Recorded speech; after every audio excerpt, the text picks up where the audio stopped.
हमें कह रहे हैं कि हम जातीय तुष्टीकरण की राजनीति कर रहे हैं, तो यहाँ की कौन सी पार्टी है जिसे आप कहेंगे कि बड़े साफ सुथरा काम कर रही है? क्या भारतीय जनता पार्टी को कहेंगे क्या? क्यों केवल पांडे ही लोगों को चुन रही है? हम तो स्पष्ट रूप से कहना चाह रहे हैं, क्यों केवल पांडे को चुनना चाहेगी? तो सभी पार्टियां जो हैं वो जातिगत बेस बनाई है और जाति आधारित काम कर रही है। राजद जादव छोड़ के कहीं नहीं काम करेंगे। यहाँ के विधायक हों, यहाँ के सांसद हों, जिन्होंने इस जिला को केवल लूटने का काम किया, शिक्षा मंत्री हैं और शिक्षा इस जिला में पूरा खत्म हो चुका है, तो ऐसे शिक्षा मंत्री की क्या जरूरत है? यहाँ के क्षेत्रों का विकास जो बता रहा है कि हम कहीं जंगल में रह रहे हैं, उस तरह का विकास यहाँ है।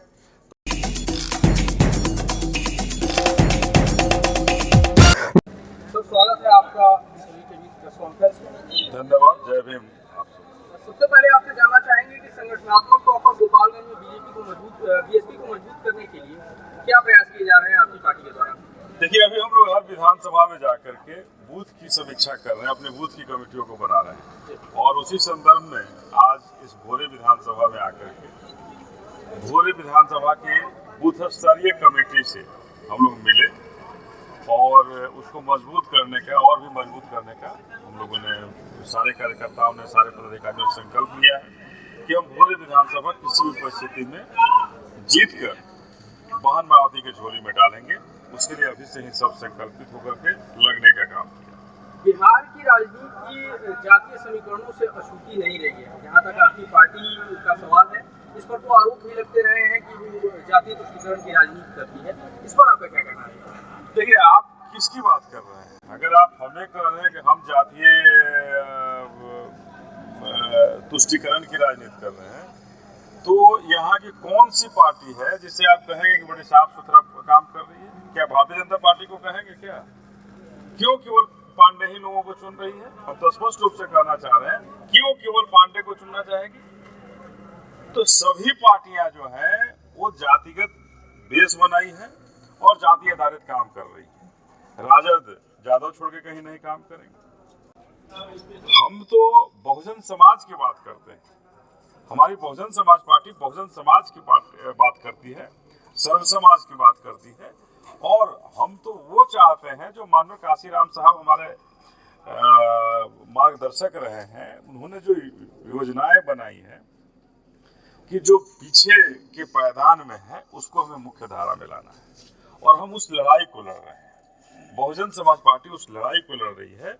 आज अगर हमारी बहन जी चाहती कि कभी इधर चले जाएं, कभी उधर चले जाएं, तो हमेशा राज सत्ता का केंद्र बिंदु हमेशा रहती, लेकिन वो केवल अपने समाज को मजबूत करने के लिए, अपने समाज को के मान सम्मान के लिए वो किसी भी गठबंधन में शामिल नहीं हुई, और हमेशा अपने समाज को मजबूत करने के लिए ध्यान दी। और आज यही कारण है कि बिहार में हम लोग मजबूती के साथ खड़े हैं, और 2025 का जो विधानसभा चुनाव होगा वो बहुजन समाज पार्टी का होगा, और बहुजन समाज पार्टी निश्चित रूप से सरकार बनाने। पिछले कुछ दिन आपकी पार्टी के लिए काफी कहा जाए कि भारी साबित हुए। पार्टी में अंतरकलह चल रहा था, आकाश आनंद जी को पार्टी से बाहर कर दिया गया, इसके बाद पुनः उनकी वापसी होती है। इसे लेकर कार्यकर्ताओं के भीतर क्या स्थिति उत्पन्न हुई? कार्यकर्ता अपना नेता किसे मानते हैं, मायावती जी को या आकाश आनंद जी को? देखिए, कार्यकर्ता के नेता तो एक मान्य है इस पार्टी में, और वो सबको मान्य है, सर्वमान्य है बहन मायावती जी। बहन मायावती जी सबकी नेता है, आदरणीय है, हमारे प्रेरणा स्रोत है, हम सब सारे कार्यकर्ताओं के प्रेरणा स्रोत है।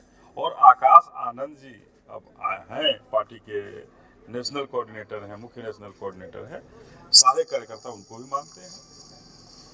अपने अभिभावक के रूप में अगर बहन मायावती जी को देखते हैं तो निश्चित रूप से अपने साथ काम करने की जज्बा रखते हैं कि हम आनंद जी के साथ काम करके बिहार को आगे बढ़ाएंगे। और जिस तरह से गोपालगंज जिला में यहाँ के स्थानीय अगर हम बात करें, यहाँ के विधायक हों, यहाँ के सांसद हों, जिन्होंने इस जिला को केवल लूटने का काम किया, शिक्षा मंत्री हैं और शिक्षा इस जिला में पूरा खत्म हो चुका है, तो ऐसे शिक्षा मंत्री की क्या जरूरत है? यहाँ के क्षेत्रों का विकास जो बता रहा है कि हम कहीं जंगल में रह रहे हैं, उस तरह का विकास यहाँ है। तो हम बहुजन समाज पार्टी के लोग हैं, गोपालगंज को विकसित करना चाहते हैं, गोपालगंज को भोरे को विकसित करना चाहते हैं और उद्योग धंधे यहाँ जो बिल्कुल नहीं है उन उद्योग धंधों को स्थापित करके अपने गोपालगंज को मजबूत देखना चाहते हैं। विधानसभा चुनावों को लेकर के क्या दावा करना चाहेंगे आप? देखिए, हम तो यही कहेंगे कि नीतीश कुमार ने 3 डेसिमल जमीन कह करके हमें ठगने का काम किया, शोषित दलित वंचितों को ठगने का काम किया। अभी हमारे सांसद साहब ने कहा कि हम जो सरकारी जमीन है उन जमीनों को गरीबों को, दलितों को बांटने का काम करेंगे और पट्टा ही नहीं उन्हें कब्जा देने का काम करेंगे। उन्हें कब्जा दे करके उनके पारिवारिक स्थिति को मजबूत करने का काम बहुजन समाज पार्टी करेगी। जो शिक्षा का स्तर खत्म हो चुका है उस शिक्षा को बहाल करेगी और ये जो अभी की जो वर्तमान सरकार है, एक देश एक चुनाव की केवल नारा देती है, लेकिन बहुजन समाज पार्टी एक देश एक शिक्षा की बात करती है, एक देश एक चिकित्सा की बात करती है।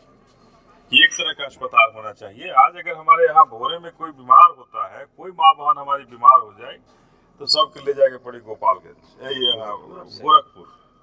ये कौन सी व्यवस्था है? क्या नीतीश कुमार की 20 साल की व्यवस्था, 20 साल का विकास यही है? क्या गोपालगंज का विकास यही कहता है कि 15 साल लालू यादव जी के राज रहे, 20 साल इनका राज रहा और 35 साल के राज में एक गोपालगंज एक अस्पताल के लिए तरस रहा है कि हमारे लोग आज भी जाएं इलाज के लिए गोरखपुर? तो हम इन तमाम व्यवस्थाओं को बदलना चाहते हैं। हमारे छात्रों को, हमारे बच्चों को पढ़ने के लिए विश्वविद्यालय, कॉलेज तक हमारे यहाँ नहीं है। हम उन अच्छे कॉलेज का निर्माण चाहते हैं जहां हमारी बेटियां, हमारे बेटे पढ़ करके अपना दुनिया में नाम रोशन करें।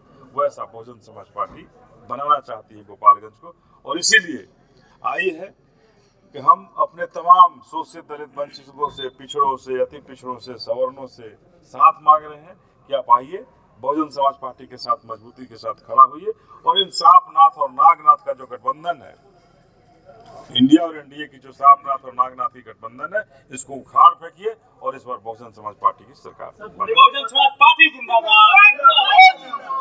सर, भोरे के बसपा प्रधान अध्यक्ष नीरज राम कल शाम रात उनको फायरिंग कर की गई है।